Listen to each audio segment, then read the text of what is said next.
امروز داریم این کارگاه لنجزادی و تعمیرات لنج رو با هم دیگه ببینیم. لنج سمبل هنر بومی و وسیله ارتباطی خشکی و دریاست و ابزار تأمین معاش ساحل نشینان دریای پارس. لنج در این گوشه از دنیا بیش از آن که یک وسیله نقلیه دریایی باشد، نمادی فرهنگی است.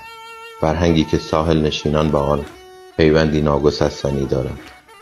به علاوه لنج در اصل خانه و کاشانه مرد دریا و صیاد است. در واقع لنج عضوی از خانواده مرد دریاست. زندگی، گذشته، حال و آینده اوست. لنج بزرگ می شود، پا می گیرد، زندگی می سازد و زندگی می کند.